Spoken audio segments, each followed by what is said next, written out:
Finally, Mike, we arrive at Florida State. So we're breaking down Athlon selections of ACC teams in its preseason top 25. We've got Virginia Tech at 25, Miami 23, Louisville 18, Clemson's at number 7, and the Florida State Seminoles at number 3. The Noles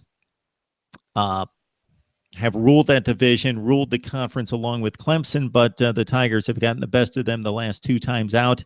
And now Florida State, most people's selection, Mike, to arrive out of the ACC to the college football playoff. Yeah, Florida State's team is absolutely ridiculous. I mean, they were very good last year. I think the expectations may have been set a little bit too high for them, but I think DeAndre Francois is a true freshman. He was kind of the story coming in last year. It's like, oh, is he going to be the next Jameis Winston? Well, those are obviously big shoes to fill, just 2 years removed from Jameis Winston leaving Tallahassee. But when you look at a guy like DeAndre Francois, 3,300 yards last year, 20 touchdown passes, was obviously a very talented player there for the Seminoles, and he's going to be for quite some time.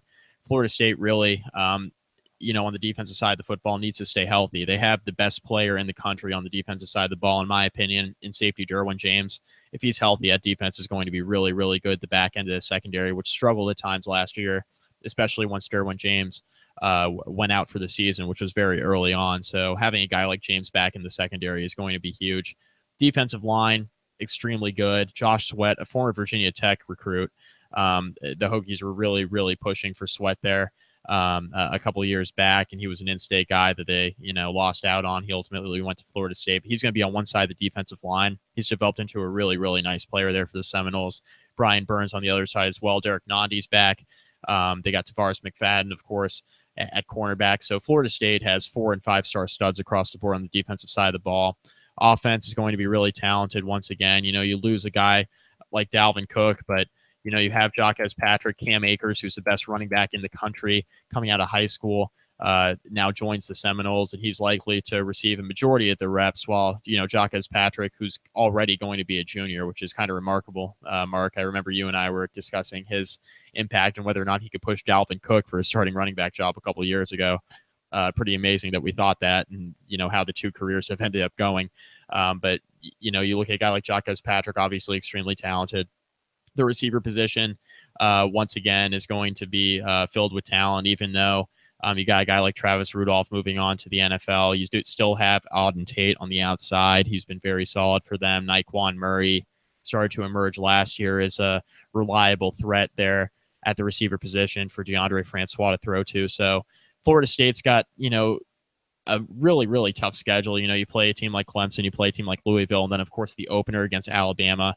No real time to get your feet wet there if you're the Seminoles, but they're going to be one of the top teams in the country in 2017, no matter what happens in that opener against Alabama. I could see a scenario play out where Florida State loses that game against Alabama. Florida State, hey, maybe they don't even look that good in that game, and maybe they get, maybe Alabama goes out and spanks them, but then Florida State can come back, and they got the schedule in front of them. If they're able to beat a team like Louisville, beat a team like Clemson, they can put themselves in great position. But expect that opener against Alabama to be competitive, because a lot of people are high on Florida State this year, and for good reason, because they're so talented on offense and defense. They're one of the most complete teams in the entire country. The odds-on favorite, in my opinion, to win the ACC. And I think that game against Alabama will be very competitive, but also a very, very early measuring stick on how good Florida State's going to be in 2017. Yeah, I think Florida State has really set the stage for a big 2017. It was tough to watch them go to Louisville and get smacked around. It was inconceivable that a Florida State team would be that outclassed by a team that recruits at Louisville's level versus their level. But that's what happened. But we saw them mature. We saw them be able to gain both on both sides of the ball during the latter half of 2017. DeAndre Francois had a remarkable season, not just statistically. Get by the statistics, they're decent. 59% completion percentage, 20 touchdowns, 7 picks. But taking into consideration that, okay, they lost a game at home against North Carolina, but he left the field with the lead. He brought them back to gain the lead. It could do nothing but stand on the sideline and watch North Carolina kick the game-winning field goal in that one. the Ole Miss opener when the Rebels were at full strength and a top 10 ranked team. He brought them back from 28-10 down and just blitzed the Rebels in the second half. The remarkable drive that he put together against Michigan in the Orange Bowl when Florida State had its way in the first half but blew a lead and it looked like Michigan was going to pull out a victory. He led the long drive to get it done. He was hit repeatedly. The offensive line should be better, but what he showed us last year is that against big opponents and big spots, he can get the job done when faced with adversity in terms of game situation and also physically. He was a bit beat up last year. Jimbo Fisher doesn't want to see the same type of adversity for him physically this season. But DeAndre Francois, I think, is the best in the ACC. You mentioned, and it's a key point, Derwin James makes that defense that much better. And we saw a Florida State defense not on its game early in the season, a la Louisville. But then we saw them come into its own late in the season. Just add on Derwin James and 7 or 8 starters back. Josh Sweat, Brian Burns on the defensive ends positions, rushing the quarterback. And wow, this team is loaded and ready to go. I don't see too many issues here. Yes, there's an issue with experience at quarterback. Patrick's ready to take charge, but they also have Cam Akers and company. I watched the spring game and was just amazed at the 5 and 6 running backs that they have that could play just about anywhere.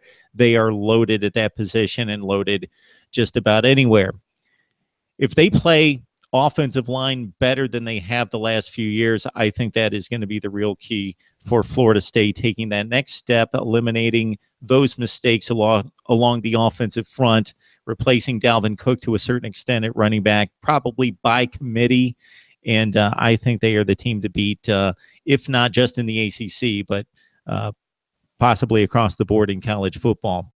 So Mike McDaniel and I breaking down Athlon's top 25 as it relates to the ACC with the number of squads returning from what looked like college football's best conference when all was said and done in 2016. Mike, we always appreciate the conversation. Thanks, Mark.